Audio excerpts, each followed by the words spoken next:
Thank you. Mr. Vice President Pichit, Ajahn Imchit, distinguished guests, ladies and gentlemen, thank you for this opportunity to address you. I'm very greatly honored, and I hope that what I have to say will be of some use to the conflict here in Thailand, because I consider Thailand to be my second home, and it disturbs me to see conflict here in the South. So I hope it can be useful.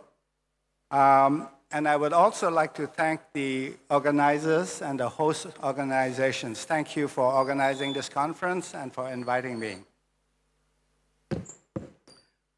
Before I start on talking about the challenges in moving from conflict to nonviolence, I'd like to give you a bit of background on Myanmar so you can understand the context a little bit better. Myanmar is actually about 40% bigger than Thailand. It's in terms of area.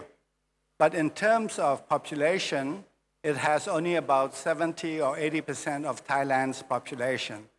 So in theory, it should be a very prosperous country. But unfortunately, Myanmar has a GDP of about 1/10 of Thailand. And this is the result of the conflict that we have had in Myanmar for the last almost 70 years. And why did this conflict happen? Or how is it being resolved? I'd like to talk about that. And I also want to caution you that in the video, it mentioned that Myanmar is one of the 41 conflicts that has been resolved. I would like to say no, not yet. We hope it will be resolved, but at this point, we are at a very critical stage, and I'll talk about that more later, but it has not been resolved, and it could actually go back to conflict in the near future. Part of the problem in Myanmar, why we have had such a long conflict, is that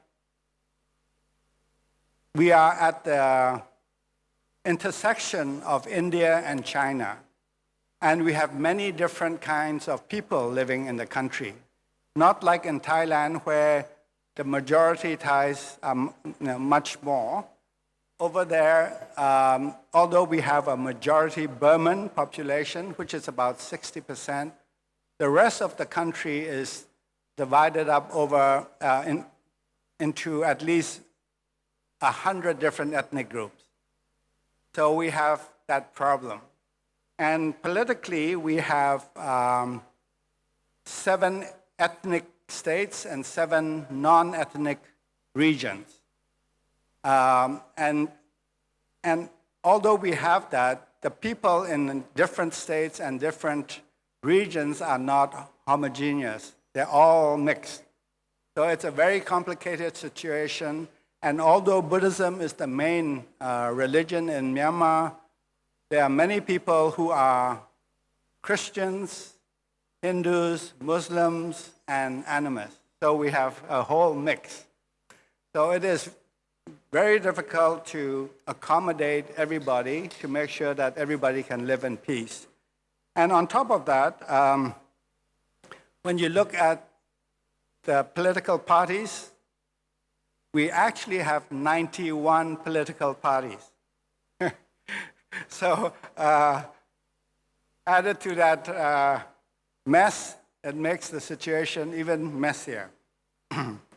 And on top of that, you have the majority Burman or majority Burma who have had kingdoms in the 11th century, 16th century, and 19th century who have conquered most of the country. But at the same time, when these kingdoms were not strong, other kingdoms arose. There were Shan kingdoms, there were Mon kingdoms, there were Rakhine kingdoms.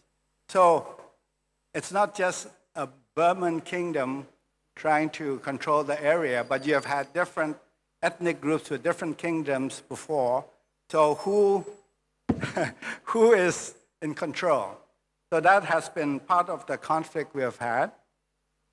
And in 1948, when the Republic of the Union of Burma achieved independence from Britain, it was because of a conference that was held in 1947 called the Panglong Conference.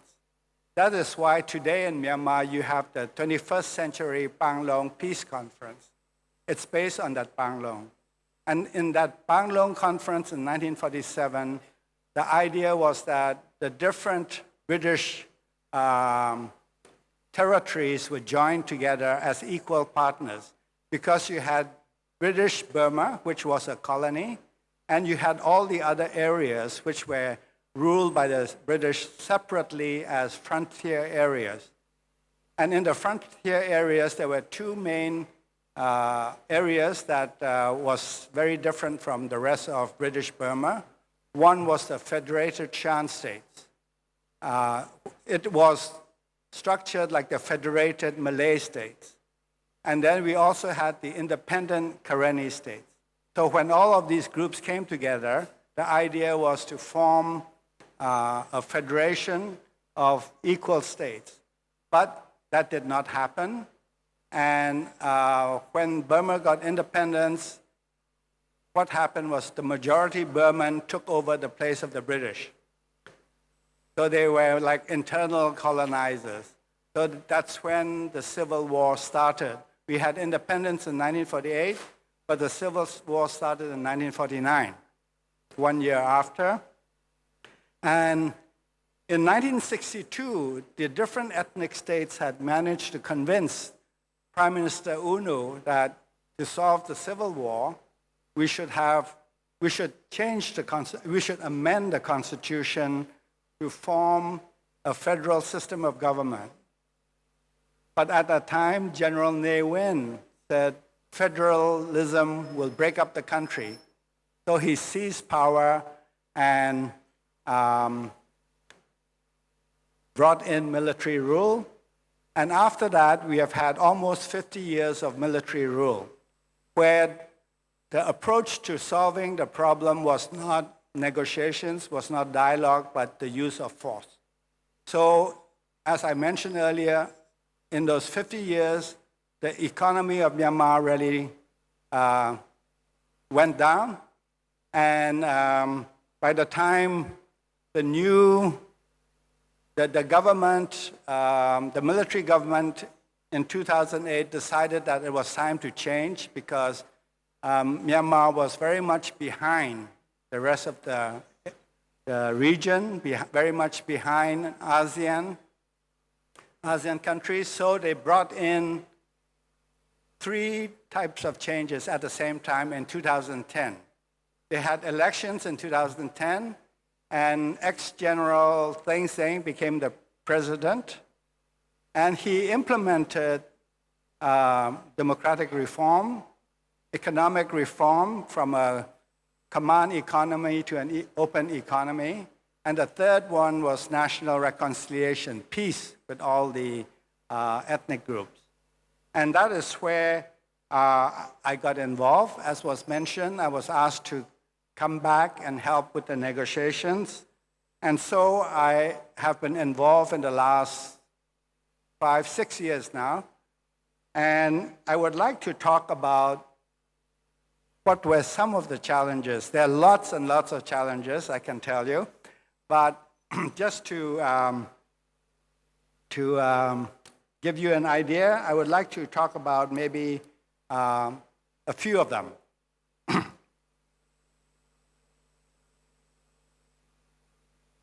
And as I said, I'm not a trained peacemaker. I'm not a peacemaker. I was trained as an engineer and a businessman, a financial analyst. But because of the work to bring democracy to Myanmar, I was asked to help with the peace process, because if the peace process does not succeed, the democratic transition and the economic transition will not work either. Unless we can get peace, we will go back to the same problems that we have had for the last 70 years. So in terms of the challenges, I would like to start off with saying that it's very important how you communicate your message. And it's interesting that we are doing this today in the Faculty of Communications. And I want to start with the title of my talk. I did not choose the title, but I went along with it. The title talks about lessons learned moving from armed conflict to nonviolence. It is a very good academic title. But for somebody involved in the movement, it sounds like you are repudiating the last 70 years of work, the last 70 years of struggle, and becoming a peace-loving person. That will not sell. Most of your armed groups will not accept that because they have struggled so hard. They have put in so much. So many people have died for the cause. And now you're saying give it up and be a peace-loving person. That will never happen. What we have to do in terms of trying to move from conflict to nonviolence is really what we do, what we are talking about is that we are moving the battlefield from the armed area to the political arena. We are still engaged in struggle. We have not given up. But instead of using arms to find a solution, we are going to use political means to find a solution. So it is very important that people understand that you are not giving up.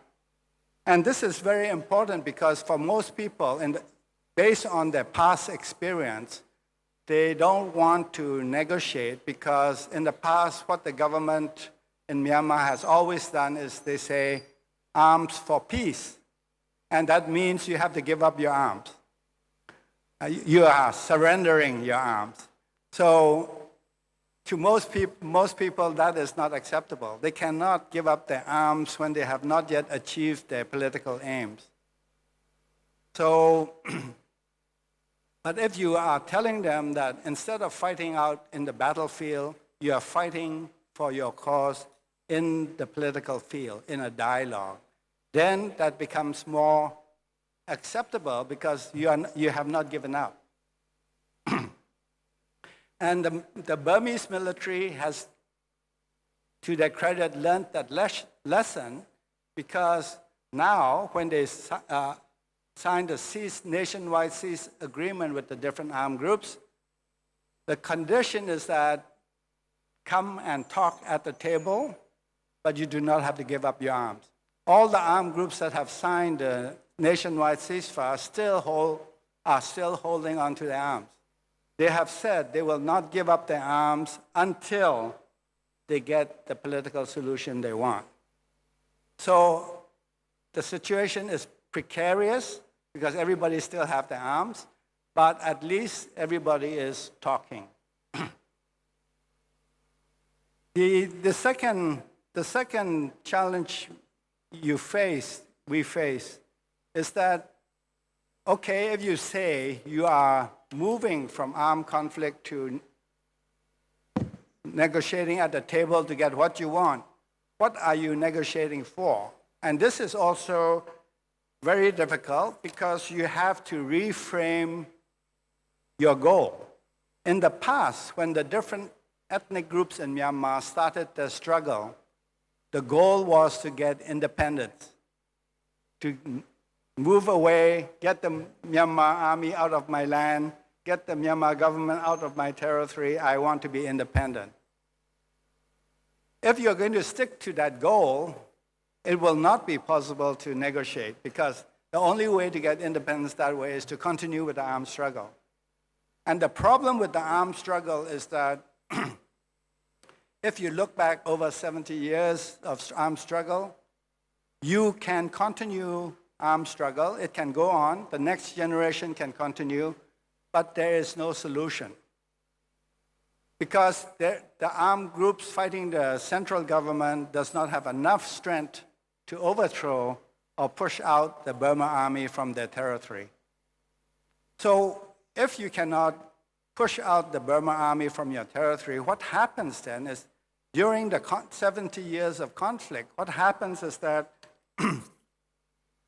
because of the fighting, your people suffer.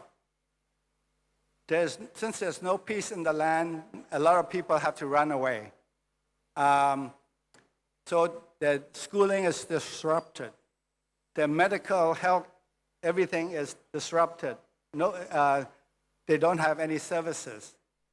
And what happens is that if you take the Shan state today, most of the Shans, a lot of Shans, have run away to Thailand. So who is living in Shan state now? The Burmans, because the land is free now. More people come up.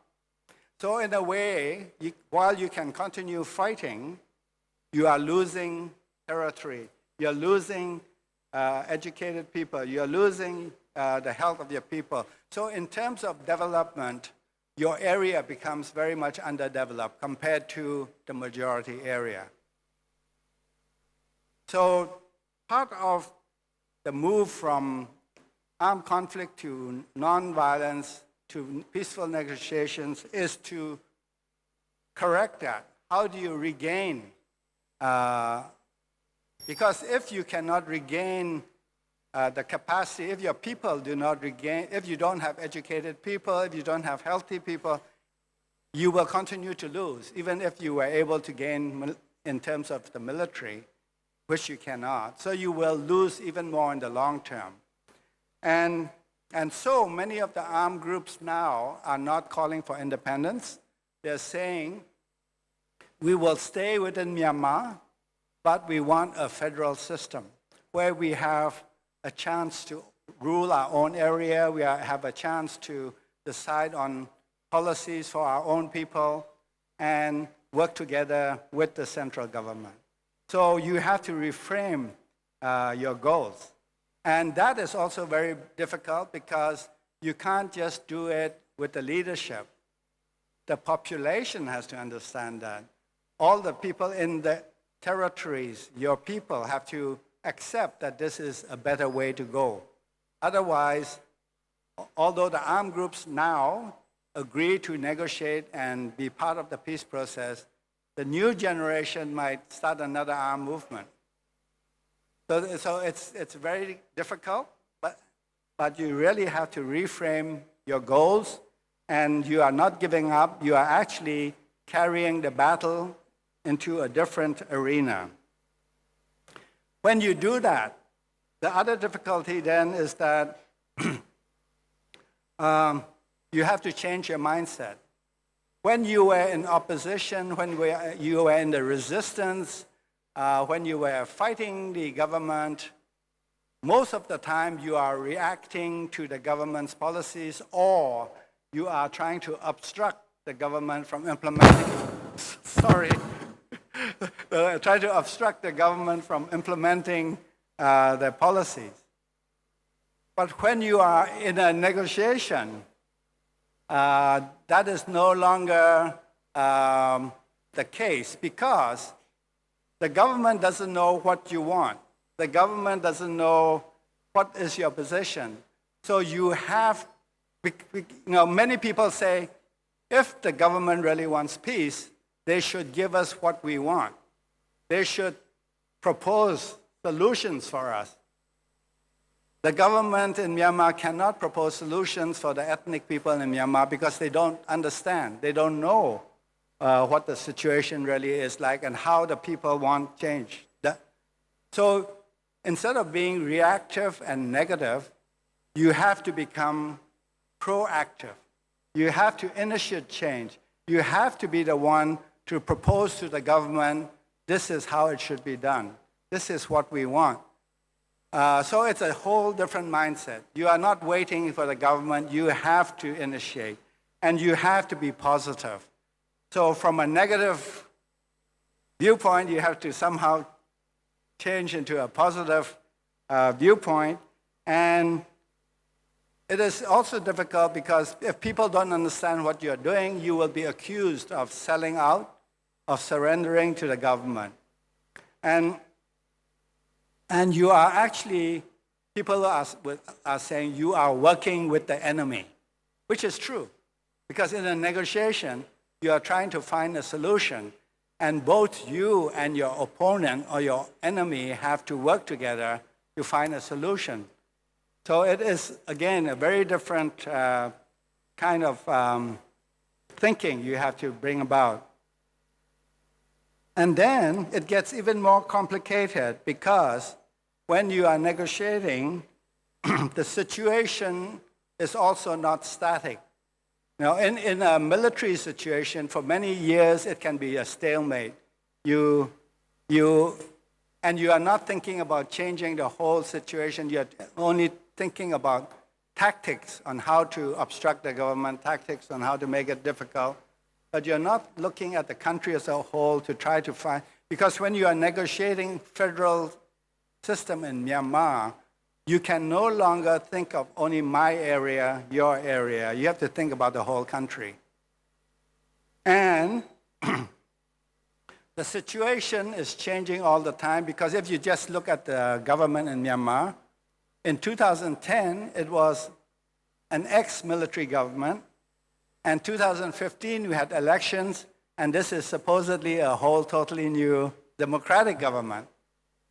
How do you deal with this democratic government? Because their goals, their policies are different from the previous government. So you also have to be able to know you have to really know what is happening within the government. You need better information in order to strategize to get what you want. So that is also very difficult. And you are always struggling with the ideal, what you want, the ideal, with what is practical. For example, everybody in the ethnic groups, armed groups want federalism. But how are you actually going to implement it? Because federalism is actually a very expensive kind of government because you are duplicating government structures everywhere. Do you have the resources? Do you have the people? Do you have policies ready? Many groups don't. All they know is that they don't like this system. They want a new system which will be better, but they have not yet worked out the steps of how they will achieve what they want. So those are some of the very difficult steps because people are also not thinking maybe strategically enough because negotiations is like playing chess. You have to think ahead. You have to plan different steps ahead. And if you are not doing that, you will end up losing. So you can lose in a political battle in the same way that you can lose in a military battle. So it's not just changing from conflict to nonviolence. You're changing from warfare in the field, in the trenches, to warfare in the political arena. And you have to be prepared. You have to be able to be smarter than your opponent, or you have to be able to work out solutions together with your opponent. So those are some of the things that are really very difficult. We have had that experience with the different armed groups, and it is very difficult in Myanmar because, as I mentioned, there's so many groups, and the situation of each group is very different from each other, and each one wants a different way of doing things. So it is not an easy thing. And on top of that, one of the key conflicts we have is the conflict of the vision for the future. There is no common vision in Myanmar. And until we can come up with a common vision for the country, we may be having peace talks, we may be having dialogue on different changes, but until you can come up with a vision, common vision for the future of the country, we will not solve the problem yet. It really needs a lot more. But instead of giving you just all the problems and challenges, I'd like to talk about some achievements where the government of Myanmar has agreed, which will help with the future negotiations. First of all, I told you that in 1962, General Ne Win seized power because he was against federalism. He said federalism will break up the country. Well, today, since 2013, the government and the military in Myanmar and everybody in the country is saying the way to really consolidate democracy and have a prosperous nation is to have federalism. So there's been a complete change 50 years after the fact. So that is a very significant change. The other thing is that the military has always said we will only negotiate with individual groups separately. We don't want all the groups to gang together and negotiate with us. But since 2013, the armed groups have been able to join together to negotiate with the government. So that is another concession the government has made because they realize that to solve the problem, there needs to be really, everybody needs to be involved. You cannot leave out this group or that group. And as I mentioned, the groups can continue to hold on to their arms. DDR, SSR, all of that will come after political negotiations. And lastly, the military government, which has always defended the 2008 constitution, which they drafted, which is the current constitution, the military in Myanmar is saying that if we can negotiate on the table and if there is consensus on how the constitution should be changed, we will agree to change the constitution. So this is another very major concession. So both sides have to change if you are going to have any solution, and it can be done. But it is not easy, and I hope that in Thailand also you can find a solution. Thank you very much.